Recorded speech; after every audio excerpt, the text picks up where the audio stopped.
Buenas tardes. Vamos a comenzar con nuestra explicación de este tema. En el nombre del Padre, del Hijo y del Espíritu Santo. Amén. Dios te salve María, llena de gracia, el Señor está contigo. Bendita eres entre todas las mujeres y bendito es el fruto de tu vientre, Jesús. Santa María, Madre de Dios, ruega por nosotros los pecadores, ahora y en la hora de nuestra muerte. Amén. María, Madre de gracia, Madre de misericordia, en la vida y en la muerte, ampáranos, Gran Señora. En el nombre del Padre, del Hijo y del Espíritu Santo. Entonces, el profesor de Fiores, en este capítulo 19, nos explica las formas en las que Santa María ha sido venerada a nivel de las teologías particulares.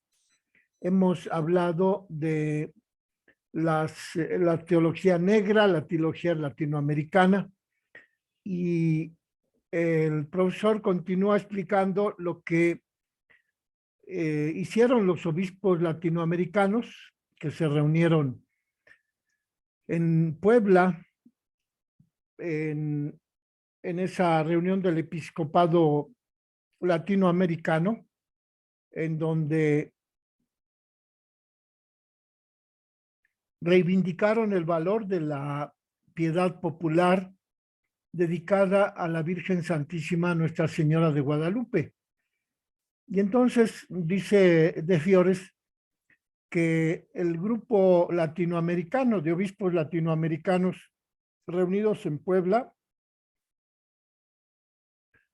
se refiere a la Virgen Santísima con los títulos universales de Madre y Modelo de la Iglesia, y con ello establece un vínculo entre los títulos dedicados a la Virgen y el horizonte de la cultura latinoamericana. En el acontecimiento de Guadalupe, el documento de Puebla lee una señal que Dios ofrece al pueblo para hacer que el pueblo perciba la cercanía de Dios y para convertir al pueblo en su comunidad. Se trata de la Virgen Santísima cuando aparece en Guadalupe, en el Tepeyac. Se trata de una señal materna porque así, con esa maternidad que despliega la Virgen sobre el pueblo latinoamericano en su aparición en el Tepeyac, Dios muestra su ternura materna y cumple una misión fraternal. Dicen los obispos, desde sus orígenes, la Virgen Santísima constituyó un gran signo. El rostro de la Virgen mostró la cercanía del Padre y la cercanía de Cristo, con quienes la Virgen de Guadalupe nos invita a entrar en comunión. María también fue la voz que impulsó la unión entre los hombres y los pueblos bajo la advocación de Guadalupe. Y por ello, al vincularse la Virgen Santísima en su advocación de Guadalupe con el pueblo latinoamericano y con Cristo, convierte su imagen de María, Madre de Dios, la convierte en un motivo de fidelidad al Señor. Dicen los obispos de Puebla que María, desde que se apareció en el Tepeyac, es la pedagoga del Evangelio. Y la Iglesia latinoamericana quiere dar un nuevo paso de fidelidad al Señor, levantando la mirada hacia la Virgen Santísima. Ello está fundamentado en la tarea primordial que desempeña María en Guadalupe, en su aparición en el Tepeyac en 1531, cuya tarea de María a Guadalupe en esa aparición, su tarea principal consiste en vincular a Dios con el ser humano y encarnar la palabra hecha carne en su vientre purísimo. Y así María hace que Dios entre en la historia, que Jesucristo adquiera carne y forme parte del pueblo, y por ello dice de Fiores, siguiendo a los obispos latinoamericanos, que Santa María de Guadalupe constituyó el centro de la historia, que ella es el centro de enlace entre el cielo y la tierra, porque sin María el Evangelio se desencarna y la figura de María se transforma en ideología. Así lo dicen los obispos latinoamericanos en el número 301 del documento de Puebla. Y en ese documento también dicen que la Virgen Santísima se identifica con la Iglesia, que es a la vez una familia, porque se reconoce en la Iglesia la familia que tiene por madre a la Madre de Dios.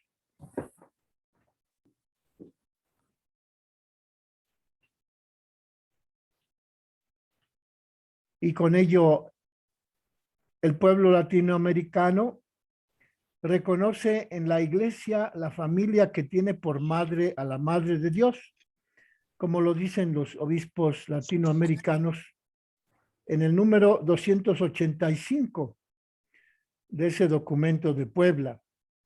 María es una presencia viva cuyo palpitar lo siente la Iglesia en su interior.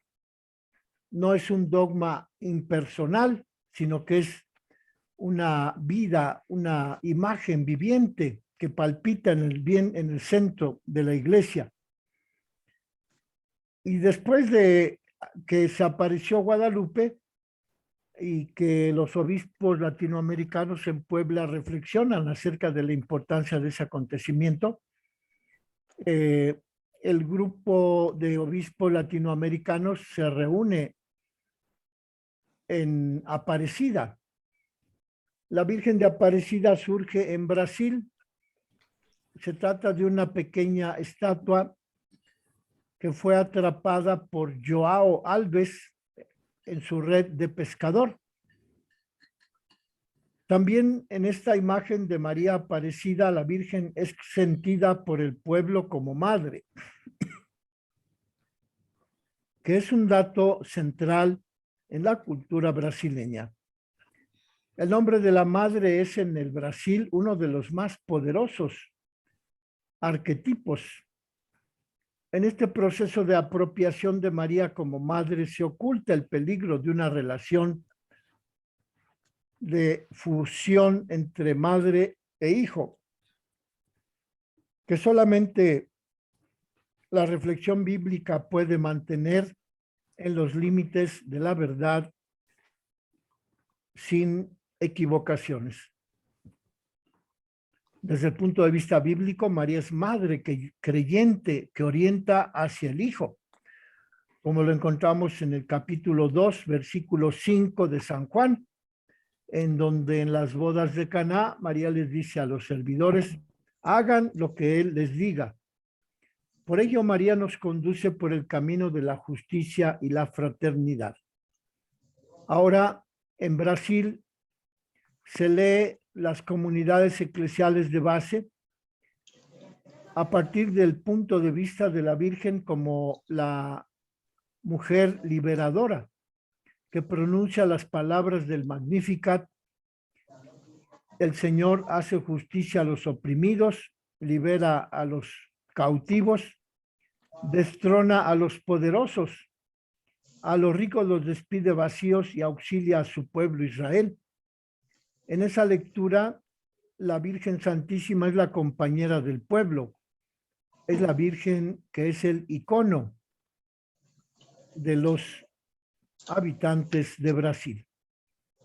Los cánticos que se refieren a Santa María invocan a la Virgen Aparecida como madre del trabajador, que a quien lo libera de las garras de los explotadores y congrega en unión fraterna a todos los habitantes del Brasil.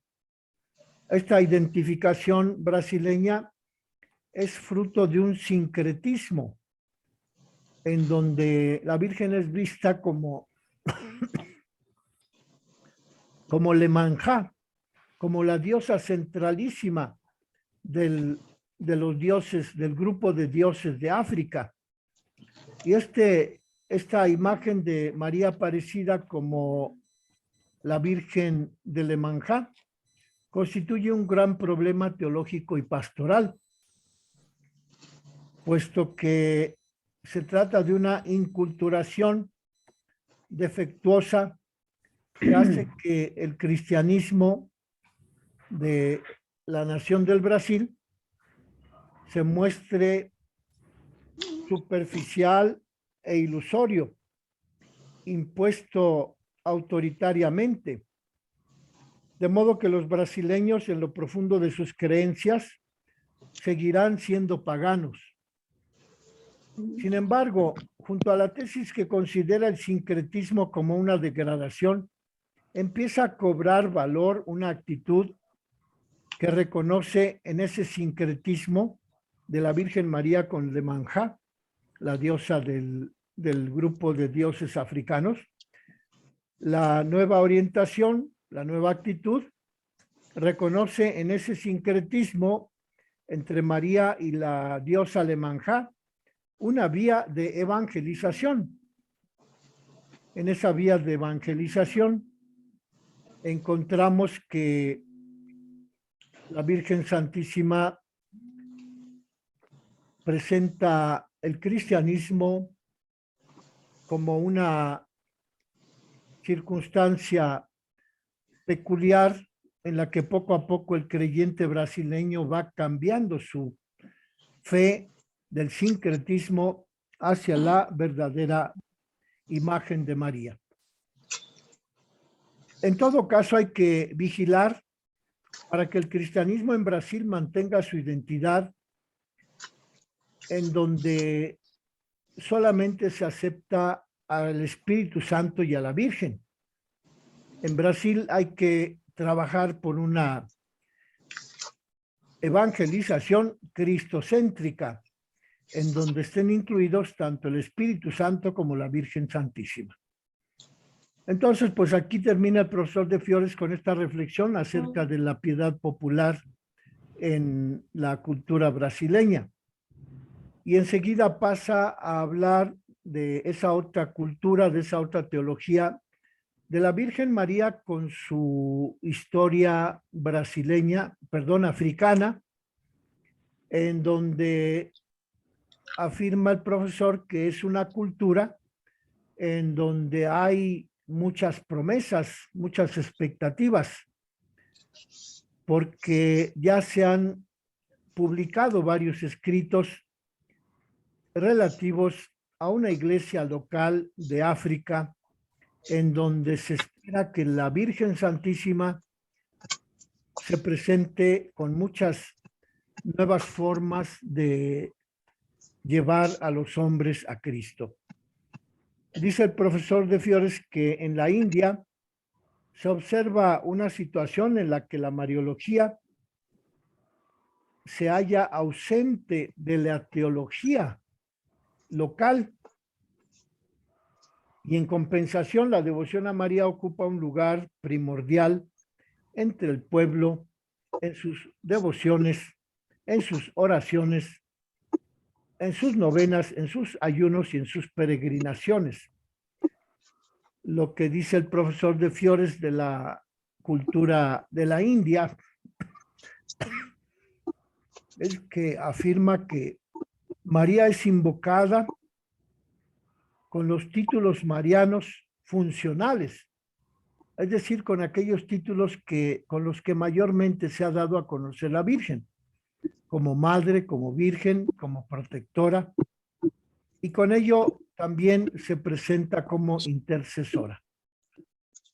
El elemento más importante de la devoción mariana en la India es el hecho de que la devoción trasciende los límites del cristianismo y se difunde entre los hindúes y entre los musulmanes. Dice el profesor de Fiores que el diálogo interreligioso en ese país, en la India, es un factor de unión cultural entre los diferentes grupos raciales, entre los diferentes grupos religiosos. Y entonces, dice el profesor de Fiores que María en el África se presenta mediante la elaboración de unas tesis universitarias en las universidades de Roma, en las cuales entre 1974 y 1986 se examinan las referencias que la cultura del África ha establecido con la Virgen en los países de Uganda, Malawi, Suazilandia, países del África del Sur, en donde se presentan los datos históricos y culturales relativos a las expresiones de la devoción mariana típicamente africanas. En un plano más general se sitúa un estudio del profesor René Laurentin que se titula María y la teología africana, en donde se estudian las 4 formas de negritud: la negritud sufriente, la negritud agresiva, la negritud serena, la negritud triunfante. Y en ese ensayo de René Laurentin también se estudian los valores de la cultura africana a fin de comprender a la Virgen Santísima desde esos valores de la cultura africana. Los supuestos antropológicos desde los cuales se vislumbra la Virgen en la cultura africana, que son la negritud sufriente, la negritud agresiva, la negritud serena y la negritud triunfante. Dice el profesor de Fiores que con estos supuestos antropológicos, el habitante de África acoge algunos aspectos del Evangelio que son de difícil asimilación para los europeos. También habla el profesor de Fiores del 10º Simposio Mariológico Internacional que se realizó en Roma en 1994, en donde, hablando de la imagen que la Virgen Santísima asume en el día de hoy, en la fe y en la cultura, los ponentes, perdón, los ponentes de ese simposio en Roma en 1994 exponen su punto de vista desde los 4 continentes. Y el profesor de Fiores hace una recensión particular de lo que dijeron los ponentes africanos en ese Congreso Mariológico Internacional. Y el profesor de Fiores cita a una autora, Atal Sa Angang, de la Facultad Teológica de Kinshasa, Zaire, que habla de la inculturación de la fe cristiana promovida a partir de la inteligencia del corazón de los africanos ante los enunciados de fe concernientes a María. Es decir, que ese autor que expuso una ponencia en 1994 en Roma, en el Simposio Mariológico Internacional, el 10º Simposio Mariológico Internacional, propone la fe cristiana en relación con la inteligencia y el corazón de los africanos. Y a pesar de la multiplicidad étnica de los africanos, ese país, ese continente posee cierta homogeneidad en el modo de concebir la vida y en el modo de relacionarse el ser humano con Dios y en el modo de establecer la jerarquía de los seres vivos en relación con los seres muertos. Por ello dice de Fiores que en la cultura africana se reserva un puesto privilegiado a la madre, según lo que se expuso en ese Simposio Internacional de 1974 en Roma, y dice que la cultura africana posee una cierta homogeneidad y que por ello se reserva un puesto privilegiado a la mamá, ya que la función que desempeña la mujer en esa cultura africana tiene que ver principalmente con la crianza y con la educación de los hijos. En el contexto de la sumisión de la mujer al varón, el término de mamá es un título de honor y de respeto en el África, porque ese título, mamá, establece un vínculo con la entraña de la vida, con el hecho de llevar en su vientre por varios meses al hijo que va a nacer.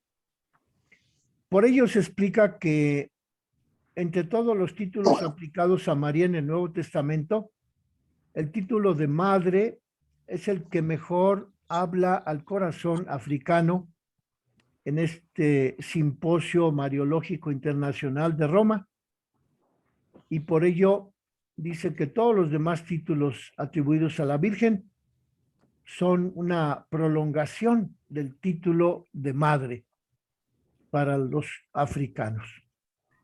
Además dice que en África el honor del hijo es el honor de la madre. Por esta razón las madres africanas pueden hacer suya la exclamación que propone San Lucas en el Evangelio: dichoso el vientre que te llevó y los pechos que te amamantaron. Es decir, que las madres africanas pueden hacer suya esta exclamación que propone el Evangelio de San Lucas. Y aunque en todo mundo se reconoce la maternidad como un valor, más aún como una cualidad de la Virgen Santísima, la virginidad no resulta extraña para la cultura africana, porque a veces se exige que la mujer que va a contraer nupcias sea virgen, y puede ocurrir que en caso contrario se declare nulo el matrimonio, y además la virginidad se fija como requisito para que una mujer alcance la condición de ser la cabeza del clan, pues ello la hace más receptiva a la hora de reunir el mundo presente con el mundo de los antepasados.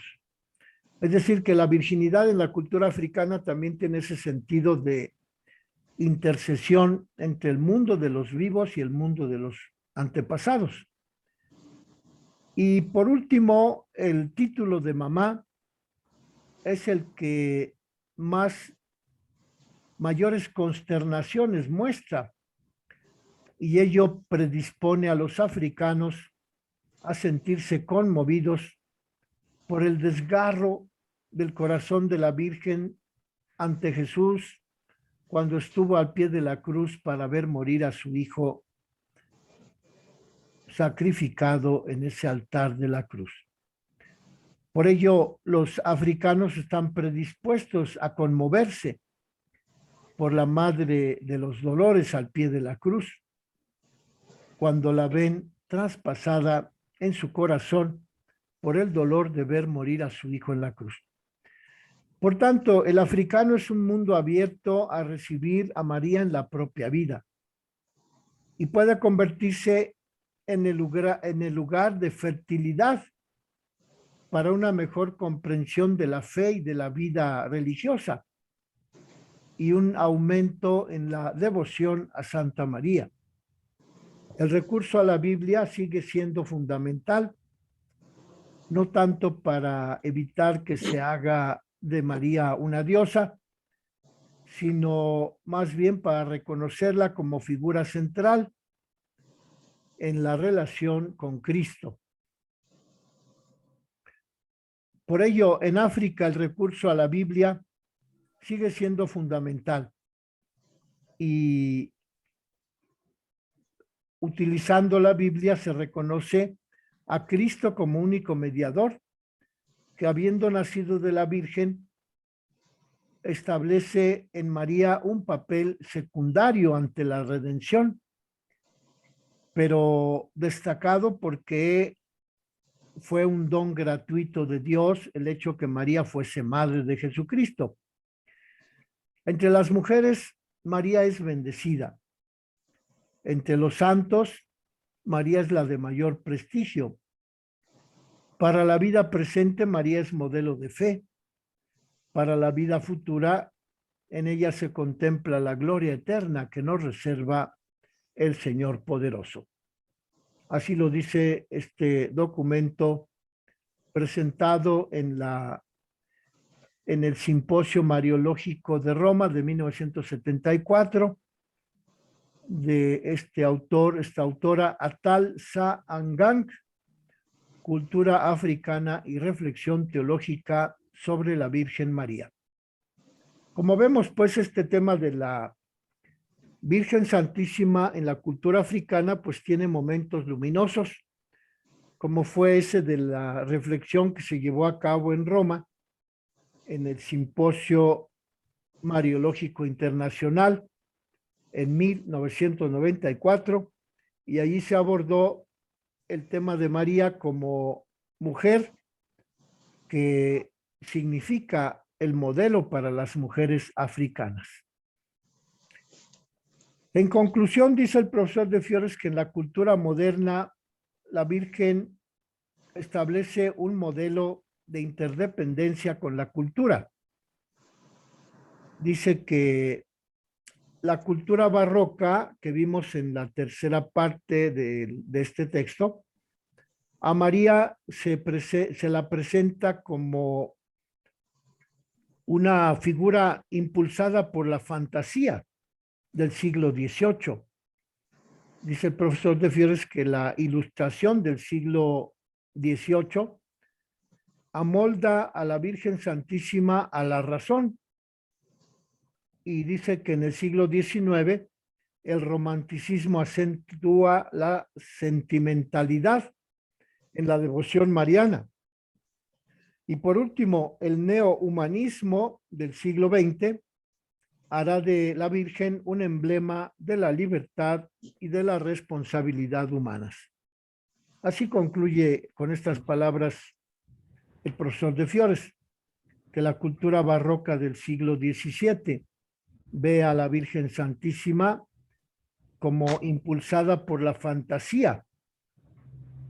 La cultura de la Ilustración del siglo XVIII ve a María como a través de la luz de la razón, y el siglo XIX ve a la Virgen María a través del romanticismo, y por último el siglo XX ve a María como emblema de la libertad y de la responsabilidad humana. Como vemos, la figura de María en la devoción cristiana de los diferentes siglos de la cultura europea central va dibujando unos rasgos específicos de María Santísima desde el punto de vista de la devoción que se le tributa. Por tanto, dice el profesor que no es un solapamiento de una perspectiva sobre otra. Diríamos que no se trata de una sucesión en donde un tipo de reflexión sobre María se sobrepone a la otra, así en los últimos 4 siglos, 17, 18, 19 y 20, sino que dice el profesor de Fiores que cada uno de esos aspectos de la cultura de Europa Central va poniendo el acento en un aspecto particular en coexistencia con los demás aspectos. Dice el profesor que esta es una coexistencia sincrónica de las formas de la reflexión mariológica en Europa, por más que hubiese algún modelo que prevaleciera en determinada época.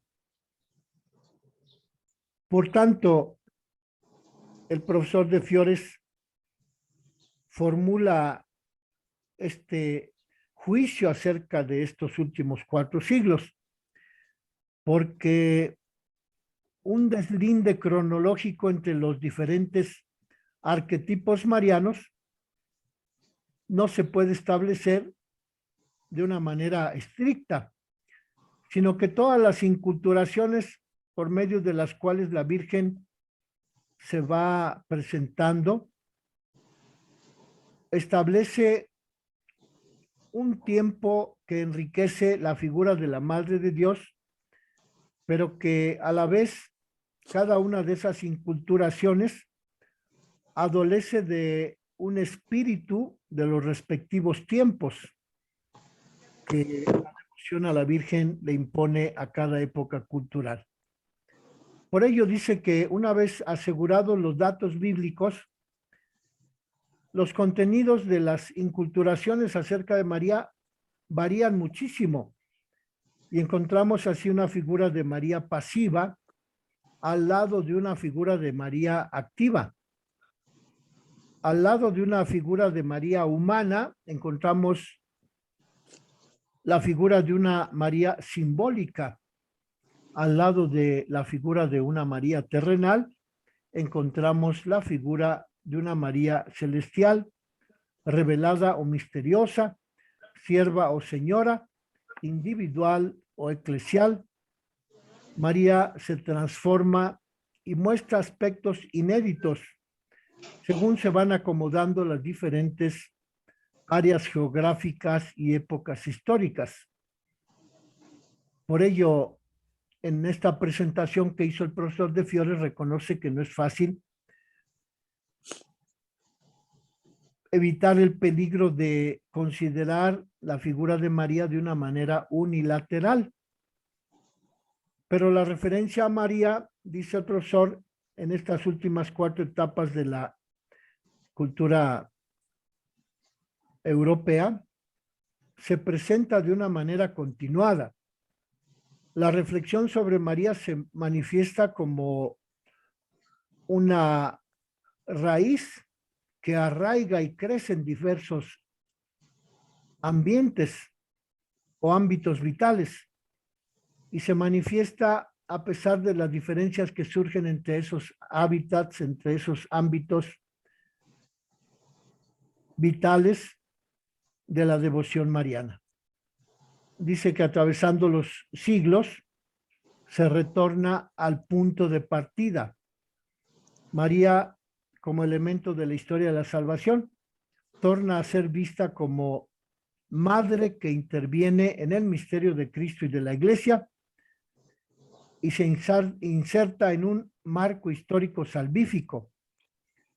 Y se trata pues de lo que la Biblia dice acerca de María y que a partir de lo que dice la Biblia, cada cultura establece una interpretación y un enriquecimiento de su figura porque la Iglesia descubre, celebra y explicita algunos contenidos bíblicos y deja a los teólogos la tarea de probar la armonía entre esos contenidos bíblicos que proponen las diferentes culturas acerca de María Santísima, según este recuento de la historia de la Mariología que ha hecho el profesor de Fiores de los últimos 4 siglos. Vamos a dejar allí la reflexión. Nos vemos mañana, Dios mediante, igual a las 4:30. María, Madre de Gracia, Madre de Misericordia. En el nombre del Padre, del Hijo y del Espíritu Santo. Amén. Amén. Amén. Gracias, Fray. Gracias, Fray. Hasta luego a todos. Hasta luego. Hasta luego Buenas a tardes. todos. Buenas tardes, chicos. Buenas tardes.